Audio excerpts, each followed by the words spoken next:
اس کا کوئی کسی فورم پر مولانا سے جواب لیں، ثبوت مانگے۔ مولانا صاحب نے کہا ہے کہ دھاندلی ہوئی ہے، دھاندلی کروائی گئی ہے، اور دھاندلی کروانے کے لیے کروا کر کروڑوں اور اربوں روپے کمائے گئے ہیں، اور جن اداروں پر اور لوگوں پر انہوں نے نام وہ طرف اشارہ کیا ہے وہ بڑا سنگین ہے۔ تو لہٰذا بات آپ کی اس میٹنگ پہ آنے سے پہلے میں یہ ضرور کہنا چاہوں گا کہ اگر مولانا صاحب ثبوت نہیں دیتے تو ان سے ثبوت لیے جائیں، کسی فورم کوئی فورم بنا کر، کوئی کمیشن بنا کر، کوئی چیز بنا کر مولانا صاحب کو بلایا جائے اور ان سے ثبوت مانگے جائیں۔ اب آپ کو پتہ ہے جن باجوہ اور جن فیض حمید دونوں کہہ چکے ہیں کہ اس سے یہ جھوٹ ہے اور یہ غلط بیانی ہے۔ جن فیض حمید یہ کہہ چکے ہیں کہ میں تب تک کور کمانڈر پشاور یعنی پشاور جا چکا تھا اور کسی ایسی میٹنگ میں نہیں گیا۔ ویسے جن فیض حمید سے یہ مولانا صاحب جب لانگ مارچ کا وہ لائے تھے نا دھرنا، تو ڈیل کر کے گئے تھے ان کے چودھری شجاعت کے گھر، ڈیل کر کے گئے تھے، دعائے خیر کر کے گئے تھے، 2 مہینے کے بعد عمران حکومت گرا دیں گے، یہ اصلی اور ودیہ جمہوریت کی تحریک چلا رہے تھے۔ خیر اس میں انہوں نے کہا کہ میں پشاور چلا گیا تھا، میرا کوئی کردار نہیں۔ جن باجوہ کہہ رہے تھے میں تو تحریک عدم اعتماد رکواتا رہا، یہ مجھے لانے والوں میں کہہ رہے۔ اب اگر میڈم شیخ بات ٹھیک نہیں کر رہے، لیکن اگر اس کو ٹھیک مان لیں تو بحیثیت پی ڈی ایم سربراہ مولانا صاحب کہہ رہے ہیں کہ وہ جو 26 نکاتی تحریک چلا رہے تھے جس میں اصلی اور ودیہ جمہوریت تھی، فوج اسٹیبلشمنٹ سیاست سے دور ہو جائے نکالنے کے چکر میں تھے، اس میں وہ کہہ رہے ہیں کہ ہم ان کے کہنے پر یعنی فوج کے کہنے پر نہیں بھٹی صاحب اگر ٹھیک نہیں ہے تو پھر ٹھیک کیوں مان لیں؟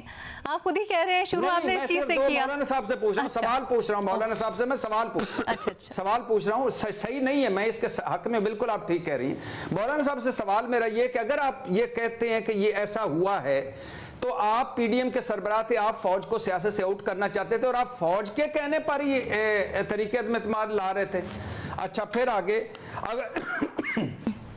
اگر مولانا صاحب کی اس بات کو سچ مان لیا جائے تو مطلب تو پھر مولانا صاحب یہ ہے کہ عمران خان سچا ہے۔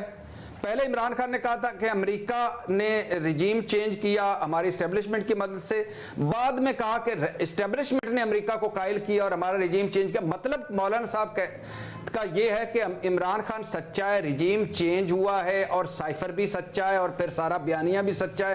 اگر یہ ہے مولانا صاحب تو کل تک تو آپ عمران خان کو یہودی ایجنٹ کہہ رہے تھے اور کہہ رہے تھے کہ یہ سسٹم تلپٹ کرنے آیا ہے، جھوٹ بول رہا ہے، یہ سائفر بھی جھوٹا ہے، رجیم چینج بھی جھوٹا ہے، یہ عدم اعتماد میں کسی کا کردار یہ بھی جھوٹا ہے، تو پھر آج یہ کیسے سچا ہو گیا؟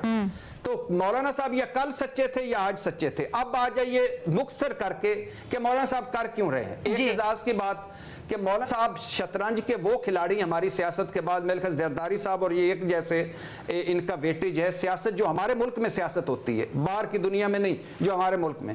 مولانا صاحب بڑی خوبصورتی سے آپ دیکھیے 2-4 سیٹیں تھیں، بلوچستان کے علاوہ بالکل غائب ہو چکے تھے، کے پی سے کلین سویپ ہو چکا تھا، فارغ ہو چکے تھے، ارریلیونٹ ہو چکے تھے، سارے آپس میں مل رہے تھے۔ اچانک مولانا صاحب نے انٹری ماری اور ساروں طرف اب سارے پیچھے چلے گئے، مولانا صاحب ریلیونٹ ہے۔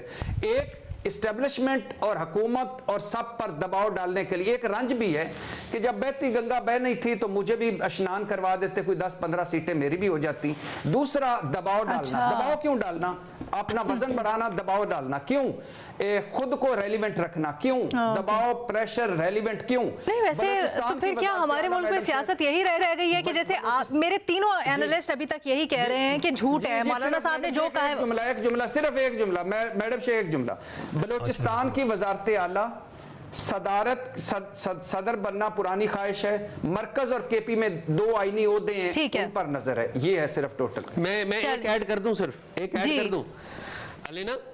علینا دیکھیے جو اپوزیشن جماعتوں کے جو 3 بڑے کھلاڑی تھے، ایک تھے میاں محمد نواز شریف جو کہ سیاست میں اس لیے آئے تھے کہ وہ اپنی لیگیسی اپنی بیٹی کے حوالے کر دیں۔ انہوں نے وزیر اعظم تو نہیں بنے لیکن بیٹی ان کی وزیر اعلیٰ پنجاب بن رہی ہے۔